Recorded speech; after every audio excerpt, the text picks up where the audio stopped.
오세훈 서울시장의 토지거래 허가구역 해제 여파에 부동산 시장이 요동치고 있습니다.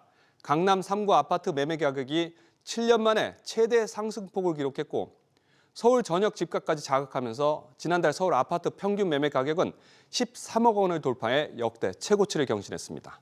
부동산 시장에 잇따른 혼란도 이어지고 있습니다. 첫 소식 윤지혜 기자입니다. 부동산 시장에서는 오세훈 서울시장이 토지거래 허가구역을 푼 타이밍에 주목하고 있습니다. 토지거래 허가 규제가 사유재산권 침해 요소가 크고 실리가 떨어진다는 점에서 해제 필요성이 제기돼 왔지만 시점이 적절치 않았다는 지적이 나옵니다. 도심에 상당 기간 적용된 토호제를 해제한 것은 적절합니다만 시기에 대한 논란은 있을 수 있습니다. 3월 거래량이 가장 활발한 시점을 앞두고 규제 완화가 이루어졌고 금리 인하까지 맞물려서 해당 지역의 집값을 자극한 면도 있습니다. 거래가 위축되고 아파트값이 하락하는 냉각기에 쓸만한 당근책이 다소 성급하게 이뤄졌다는 지적도 나옵니다. 갑자기 안 하던 사람이 그렇게 돼버리니까 가격의 튀임이 좀 더 크다라고 봐야 돼요. 서울시장 임기 내에 있었던 기간 동안 한 4년 정도를 토지거래 허가구역으로 묶었다가 갑자기 이렇게 풀었다라는 거는 어떤 정책보다 더 크게 반영될 수 있다라고 보고, 오쏘공, 이른바 오세훈 시장이 쏘아올린 공이라는 논란까지 불거지자 서울시는 실제 거래량이나 가격 상승이 크지 않다고 해명하고 나섰지만 시장 지표는 온도차를 보였습니다. 지난달 서울 아파트 매매 신고 건수는 4,100여 건으로 지난해 8월 이후 가장 높은 수치를 기록했고 토호제 해제 이후 대상 지역 아파트에 신고가 거래가 잇따르면서 강남 3구 매매 가격이 부동산 시장이 화랑이던 2018년 이후 최대 상승폭을 나타냈습니다. 집값 상승세가 마포, 용산, 성동구 등 주변 지역으로 확산하며 서울 주간 아파트 값은 토지거래 허가 해제가 이뤄진 이후 상승폭이 가팔라졌습니다. SBS 비즈 윤지혜입니다. 이렇게 오세훈 시장의 기습적인 토호제 해제는 부동산 시장에 대혼란을 가져오고 있습니다. 서울시는 충분히 예측할 수 있었던 집값 급등을 여전히 부정하고 있지만 투기 세력을 단속하겠다며 뒷북 수습을 하는 등 오락가락한 행보를 보이고 있습니다. 이어서 최지수 기자입니다.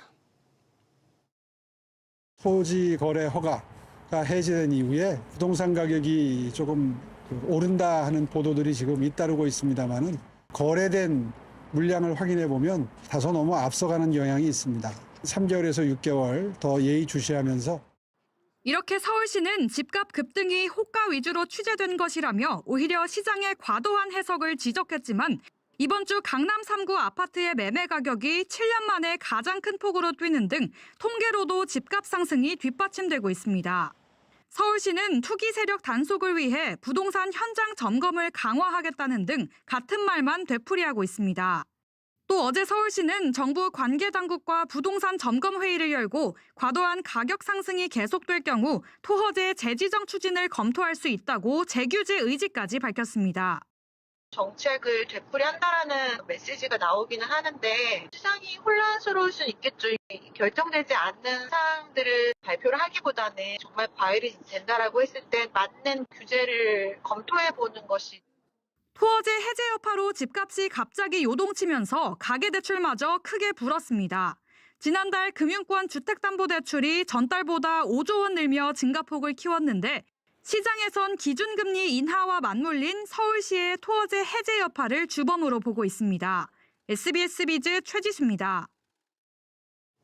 이렇게 집값 상승세가 가팔라지면서 정부 금융당국도 분주합니다. 지난해 다양한 부작용과 비판을 감수하면서 어렵사리 눌러놓은 가계대출이 빠르게 다시 불어나고 있기 때문입니다. 관계부처가 며칠 단위로 계속 회의를 여는 모습입니다. 취재기자 연결해 보겠습니다. 정동진 기자, 네, 최근 정동진입니다. 대출 관련 회의 주기가 더 빨라지고 있다고요? 네, 평소에는 기획재정부 주관으로 하는 부동산 점검회의와 금융위원회가 주축이 되는 가계부채 점검회의가 한 달에 한 번꼴로 있는데요. 최근 빈도가 부쩍 잦아졌습니다. 기재부는 3월 들어 부동산 시장 점검회의를 매주 했고요. 일주일도 안 돼 다음 주 월요일 금융위 주재로 가계부채 회의가 또 예정돼 있습니다. 금융당국과 한국은행, 국토부와 주요 시중은행 관계자가 모여서 가계부채 증가 추이를 점검하는데요. 토지거래 허가구역 지정을 해제한 이후 서울 부동산 가격이 들썩이는 가운데 집값 상승이 대출 수요를 자극해 다시 가계부채 폭증으로 이어질 수 있다는 우려가 커지고 있기 때문입니다. 정 기자, 이 다음 주 회의에서는 어떤 부분이 중점적으로 논의됩니까? 우선 지난달 토지거래 허가구역이 해제된 이후 다주택자 등 투기 수요 증가 여부를 점검하고요. 이게 가계대출 증가에 어느 정도 영향을 미쳤는지 분석하게 됩니다. 지난달 전금융권 가계부채는 4조 3천억 원 증가했는데 그중 주택담보대출의 증가폭이 5조 원이었습니다. 한편 한국은행은 다음 달 금융연구원과 부동산금융과 가계부채 문제를 주제로 공동 컨퍼런스를 여는데요. 이창용 한국은행 총재, 김병환 금융위원장, 이복형 금융감독원장 등 경제금융당국 수장들이 총출동해 가계부채와 부동산 금융 문제를 놓고 치열한 논의를 펼칠 것이란 관측이 나옵니다. SBS 비즈 정동진입니다. 오늘 새벽 미국 뉴욕 증시가 도널드 트럼프 대통령발 관세 전쟁 우려로 또 급락했습니다. 최근 반복되는 뉴욕 증시 변동성 확대에도 국내 증시는 비교적 잘 버티고 있는데요. 지난해와는 상반된 모습입니다. 그 이유가 뭔지 이정민 기자가 짚어봤습니다. 간밤 미국 뉴욕 증시가 급락했지만 코스피는 0.28% 소폭 내리는 데 그쳤습니다. 오히려 코스닥은 바이오 등 주요 업종 선전으로 1.59% 급등하며 6거래일 만에 730선을 회복했습니다. 올 들어 코스피는 7%, 코스닥은 6.9% 상승했습니다. 연기금의 매수 행진이 국내 증시를 견인하고 있습니다. 올해 증시 개장일부터 연기금이 사들인 규모만 3조 7천억 원에 달합니다. 코스피에서는 지난해 12월 27일부터 지난 5일까지 42거래일 연속 순매수하며 역대 최장 기록을 바꾸기도 했습니다. 그래서 지금 외국인이 사실 시장 사주고 있지 않은데도 올라온 거기 때문에 작년까지만 생각해보면 사실 이거 매수 주체가 아예 없었던 반면 지금은 연기금이 그래도 사주고 있는 게 확실히 좀 큰 힘이 되고 있다라고 생각합니다. 지난해 미국 증시는 7개 빅테크 기업, 이른바 M7을 중심으로 상승 랠리를 이어왔습니다. 최근 미국에서 경기 침체 우려가 커지며 증시가 조정 국면에 들어가자 투자자들의 전략에 영향을 줬다는 해석도 나옵니다. 미국 증시에 비해서는 지난해 우리나라 증시가 상당히 많이 조정을 받았고요. 특히 홍콩, HGC 이런 식으로 조금 상승 랠리를 보다 보니까 자금들 자체가 좀 아시아권으로 좀 오는 효과가 좀 있는 것 같고요. 이게 결국 경기가 저점을 통과할 수 있다는 기대감 이런 것들이 좀 작용했다라고 봐야 될 것 같습니다. 다만 외국인 투자자들이 지난달에도 2조 8,300억 원을 순매도하며 7개월 연속 팔아치운 만큼 본격적인 반등 국면으로 보긴 이르다는 분석도 제기됩니다. SBS 비즈 이정민입니다. 관세 전쟁 우려가 커지면서 금값은 천정부지로 치솟으며 사상 최고치를 다시 경신했습니다.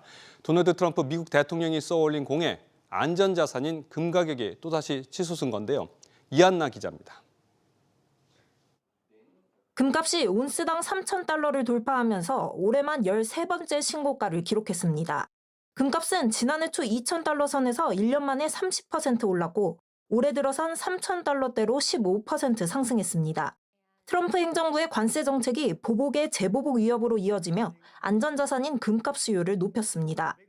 여기에 2월 미국 소비자 물가와 생산자 물가가 시장 예상치를 밑돌자 미 연준의 금리 인하 재개 기대감이 커진 것도 강세에 영향을 미쳤습니다. 금값이 3,000달러를 훌쩍 넘어설 것이란 시장의 장밋빛 전망도 이어집니다. BNP 파리바 은행은 금값이 올 2분기 중 온스당 3,100달러를 넘어설 것으로 예측했고 금융그룹 맥쿼리는 올 3분기까지 3,500달러에 달할 수 있다고 전망했습니다. 유동성이 굉장히 많이 늘어나 있고 트럼프의 경제 정책이 굉장히 불확실하기 때문에 앞으로도 금값이 좀 오를 가능성이 있다 이렇게 보고 있고요. 하락 리스크 역시 고려해야 한다는 경고도 나옵니다. 금값 상승을 위한 호재들이 다 반영됐기 때문에 투자자들의 차익 실현 욕구 또한 커질 수 있다는 지적입니다. SBS 비즈 이한나입니다. 홈플러스 경영진이 기업회생 신청 이후 열흘 만에 처음으로 공식 석상에 나와 사과했습니다. 상거래 채권 전액을 순차적으로 변제하겠다는 입장도 밝혔습니다. 하지만 개인 투자자들의 반발은 거세지고 있습니다. 신채영 기자, 오늘 홈플러스 기자 간담회에서 구체적으로 어떤 얘기가 나왔습니까? 네, 조주현 홈플러스 사장은 어제까지 상거래 채권 3,400억 원 상환을 완료했다며 가용현금 1,600억 원에 영업을 통해 매일 현금이 유입되고 있는 만큼 상거래 채권 전액을 순차적으로 변제하겠다고 밝혔습니다. 홈플러스는 오는 6월 3일까지 회생 계획안을 제출할 예정인데요. 신용등급 하락 사실을 미리 알고 회생 절차를 준비했다는 의혹에 대해선 부인했습니다. 들어보시죠. 확정된 뒤에 저희가 긴급히 검토하고 연휴 기간 중에 의사결정을 해서 신청한 겁니다. 그 부분엔 저희가 명확합니다. 오늘 간담회장에는 이번 홈플러스 사태로 피해를 안게 된 개인 투자자들도 몰려왔다고요? 네, 그렇습니다. 개인 투자자들은 홈플러스가 신용등급 하락을 사전에 인지하고도 채권 발행을 방조했다면서 투자금을 돌려달라고 요구했습니다.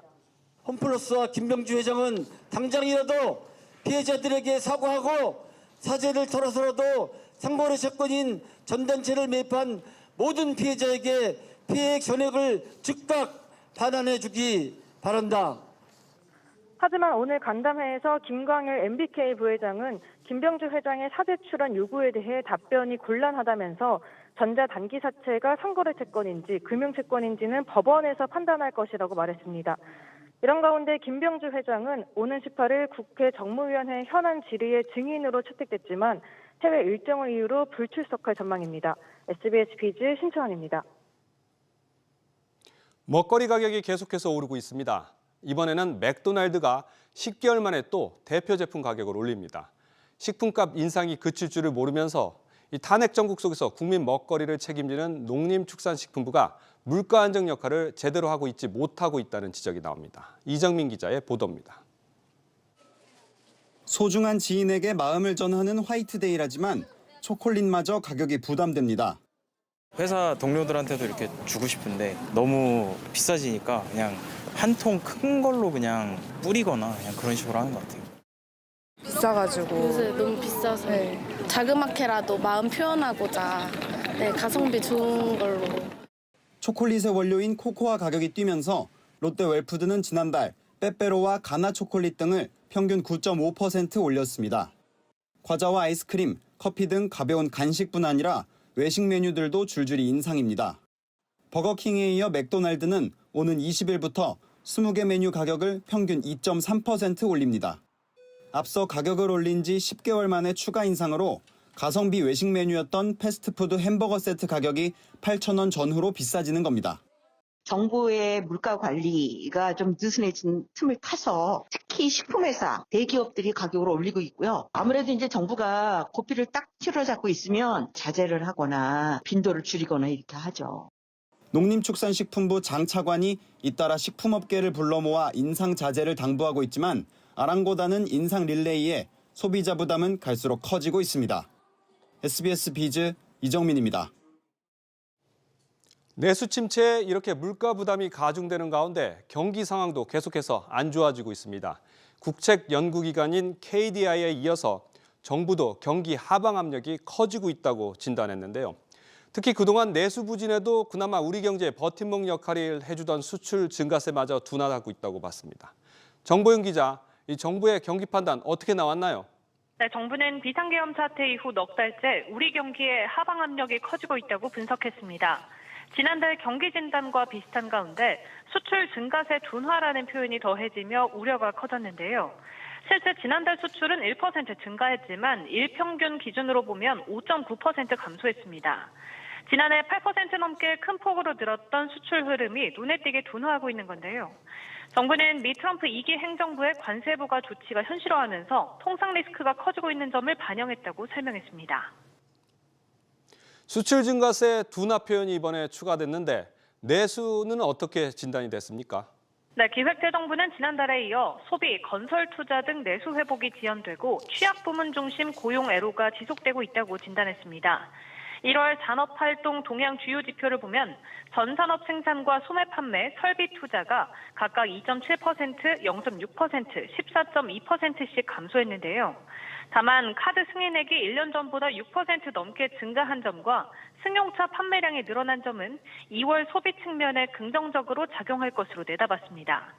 정부는 또 일자리 건설, 소상공인, 서민금융 등 1분기 민생 경제 대응 플랜 주요 정책 과제를 속도감 있게 추진하겠다고 밝혔습니다. SBS 비제 정부인입니다. 이런 가운데 최근 보름 만에 직장 폐쇄를 철회하고 임단협을 재개했던 현대제철이 결국 사상 첫 비상경영 체제에 돌입했습니다.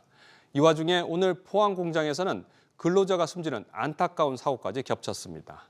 유정현 기자. 네, 유정현입니다. 이번에 시행되는 현대제철 비상경영 내용은 어떻게 됩니까? 네, 현대제철은 전 임원 급여 20% 삭감, 해외 출장 최소화 등의 내용을 담은 비상경영을 실시한다고 오늘 밝혔습니다. 현대제철이 이런 내용의 비상경영에 돌입하는 건 이번이 처음인데요. 전 직원들을 대상으로 한 희망 소식도 검토하고 있는 상황입니다. 현대제철은 최근 건설 경기 부진으로 국내 수요가 크게 감소하는 등 타격을 받고 있습니다. 여기에 값싼 중국산 철강제가 시장 점유율을 늘리고 있기도 한데요. 현대제철은 지난해 별도 기준 영업이익이 150억 원으로 1년 전 6,500억 원보다 무려 98%가량 급감했습니다. 여기에 미국 정부가 지난 12일부터 수입산 철강 제품에 대해 25% 관세를 매기기 시작해 앞으로의 수출도 위협받고 있습니다. 내부적으로도 지난해 9월부터 시작한 임단협이 약 6개월째 마무리되지 못하는 등 노사 갈등도 계속되고 있습니다. 오늘 안타까운 근로자 사망 사고도 있었다고요? 그렇습니다. 오늘 오후 1시 16분쯤 현대제철 포항 공장에서 작업 보조를 하던 계약직 직원 20대 A씨가 쇳물 찌꺼기를 받는 포트 안으로 추락했습니다. 경찰은 포트 안에 100도 이상의 쇳물 찌꺼기가 있었던 걸로 파악하고 있는데요. 이후 A씨가 병원으로 이송됐지만 숨졌습니다. 경찰은 현대제철 관계자와 목격자 등을 상대로 정확한 사고 경위를 조사하고 있습니다. 현대제철은 유가족께 깊은 애도의 말씀을 전한다며 사고 경위 파악과 수습에 최선을 다하겠다고 밝혔습니다. SBS 비즈 유정현입니다. 이렇게 경기 불황이 장기화되자 불안한 마음에 복권 판매는 씁쓸하지만 역대 최대 질주를 보이고 있습니다. 복권 판매가 지난해 처음으로 7조 원을 넘겼는데요. 이 내용도 취재 기자 연결해 알아보겠습니다. 지웅배 기자, 지난해 복권 판매 얼마나 됐나요? 네, 기획재정부 복권위원회에 따르면 지난해 복권 발행액은 7조 5천여 원으로 집계됐는데요. 직전에 발행 7조여 원에서 5천억 원 넘게 늘었습니다. 기간을 넓혀보면 2019년 5조 원대 초반에서 최근 5년 사이 절반 가까이 뛰었습니다. 판매액 역시 7조 3천억여 원을 기록하며 처음으로 7조 원대로 올라섰습니다. 종류별로 보면 온라인 복권 로또 645 판매가 6조 원에 육박하며 대부분을 차지했습니다. 코로나 이후 사회적 거리 두기로 다른 사행성 소비에 대한 관심이 복권으로 옮겨간 가운데 경기 불황도 더해져 복권 판매가 활발한 것으로 보입니다. 이렇게 복권 판매로 벌어들인 돈들은 다 어디에 쓰이는 건가요? 네, 복권기금법에 따라 기금 중 40%가량은 공익적 사업에 쓰이는데요. 지난해 같은 경우 한부모 가족 자녀나 다문화 가족 지원을 위해 7,400억 원 가까이 옮겨지며 제일 많이 쓰였습니다. 이어 국토부 저소득층 주거 안정을 위해 4,500억 원, 문체부 문화예술진흥을 위해 2,500억 원가량 등이 쓰였습니다. 이 밖에 1,000억 원대 저소득층 에너지 효율 개선 사업이 신설되기도 했습니다. 일각에선 물론 취약계층 지원을 위해 활용되지만 정부가 사행성 사업을 통해 나락 곳간을 채우고 있다는 지적이 제기됐는데요. 정부는 복권 판매가 소비자 심리에 달려있어 그 규모를 직접 조절할 수는 없다는 입장입니다. 이런 가운데 올해는 지난해 예정 발행액 7조 3천억 원보다 5% 늘어난 7조 6천억여 원 규모의 복권이 발행될 계획입니다. SBS 비즈 지웅배입니다. 지난해 연금개혁 과정에서 결정적으로 국회 합의를 막았던 소득 대체율 1%포인트 차이를 여야가 좁히는 데 성공했습니다. 큰 산 하나를 넘었지만 아직 합의하지 못한 부분도 많아서 연금개혁이 실제로 이뤄질지는 여전히 미지수입니다. 정강은 기자의 보도입니다. 노후에 받을 연금을 결정하는 소득 대체율 44% 대 43%. 1%포인트 차이로 제자리 걸음하던 대립에서 한 발 물러선 건 야당인 더불어민주당이었습니다. 단 조건을 달았습니다. 국가 지급 보장을 명문화하는 문제라든지 출산, 군복무 크레딧을 확대하는 문제라든지 또 저소득층에 대한 보험료 지원을 확대하고 그 수준을 높이는 문제들과 연계해서 여당은 이런 조건들에 대해 정부와 협의해 합리적으로 결정하겠다며 환영의 뜻을 밝혔습니다. 이로써 현행 보험료율 9%, 소득 대체율 40%를 각각 13%, 43%로 인상하는 모수 개혁에는 돌파구가 열렸습니다. 이제 남은 불씨는 고령화와 경제 상황에 따라 연금을 자동으로 조절하는 자동조정 장치입니다. 야당은 이를 절대 수용할 수 없다고 밝혔는데 여당은 국회 연금개혁 특위를 통해 협의하겠다는 입장입니다. 반면 여당은 민주당이 의원 수를 앞세워 연금개혁을 밀어붙이는 상황을 경계하고 있습니다. 연금특위 구성의 합의 처리라는 문구를 떼고자 하는 부분은 국민의힘은 받아들일 수가 없다. 여야 합의로 처리되지 않은 적도 없습니다. 정부는 여야 합의를 존중한다며 국가 지급 보장 명문화 등 야당이 제시한 조건에 대해 긴밀히 협의하겠다는 입장을 내놨습니다. 다만 자동 조정 장치와 관련해 특위에서 핵심 의제로 반드시 논의되고 도입될 필요가 있다고 강조해 역시 불씨를 남겼습니다. SBS 비즈 정광윤입니다. 이달 초 대체고래소가 생기면서 출퇴근길에도 주식 투자를 할 수 있게 됐습니다. 그동안 10개 주식만 거래할 수 있었는데 다음 주부터는 현대제철과 이마트를 포함한 110개로 더 확대됩니다. 거래할 수 있는 주식 수가 더 늘어난 만큼 투자자 관심도 더욱 커질 것으로 전망됩니다. 신다미 기자의 보도입니다. 아침에 장전에 그냥 할 수 있으면 잠깐씩 보고 이런 정도라서 적극적으로 사실 할 수 있는 시간은 없었죠. 근데 이제 이게 대체가 되면 이제 저녁 시간에 투자할 수 있을 것 같아서 조금 잘 보고 있습니다. 지난 4일 넥스트레이드가 출범하면서 아침 8시부터 저녁 8시까지 투자가 가능해졌습니다. 개장 첫날 전체 거래액은 200억 원을 넘어섰고 지난 2주 동안 하루 평균 164억 원, 58만 주가 거래됐습니다. 한국거래소에서 같은 기간 동일 종목이 약 618억 원 거래된 것을 감안하면 26% 수준입니다. 다만 일부 증권사의 주문 조회 시스템에 오류가 발생했고 넥스트레이드의 서킷 브레이커 작동 오류와 증권거래세 산정 오류까지 겹치며 출범 초 우려도 커졌습니다. 대체거래소는 사실은 외국의 경우에는 개인보다는 기관 위주의 시장입니다. 기관 투자자들을 유입시키기 위해서는 대량 매매와 바스켓 매매에 대한 전산 시스템이 완전히 구비가 돼서 하루빨리 시작이 되어야 될 것으로 생각이 됩니다. 현재 10개인 거래 종목은 3주 차인 다음 주부터 현대제철과 이마트 등을 포함해 코스피 종목 50개, 코스닥 종목 50개가 추가될 예정입니다. 또 오는 24일부터는 삼성전자와 SK하이닉스 등이 거래 가능하고 31일부터는 800개로 늘어나 투자자 관심도 높아질 전망입니다. SBS 비즈 신다입니다. 국제신용평가사 S&P가 한국의 정치적 불확실성이 높아지긴 했지만 현 시점에서 신용등급에 대한 영향은 제한적일 것이라고 밝혔습니다. S&P 연례협의단은 오늘 최상목 대통령 권한대행을 만나 계엄 사태 3개월이 지난 현 시점에서 국가 시스템이 빠르게 회복됐다며 한국의 재정 건전성을 견조한 수준으로 평가했습니다. 그러면서 충분한 외환 보유액과 순대외 자산, 안정적인 경상수지 흑자 흐름을 바탕으로 대외 건전성을 우리나라의 높은 신용 등급을 뒷받침하는 가장 핵심적인 요인으로 꼽았습니다. 전남 영안군의 한 한우 농가에서 구제역이 발생했습니다. 국내 농장에서 구제역이 발생이 확인된 것은 지난 2023년 5월 이후 1년 10개월 만입니다. 최상목 대통령 권한대행은 다음 달 예정이던 구제역 백신 접종을 이달까지 끝마치도록 일정을 앞당기고 방역 조치가 제대로 이행되는지 면밀히 점검하라고 주문했습니다.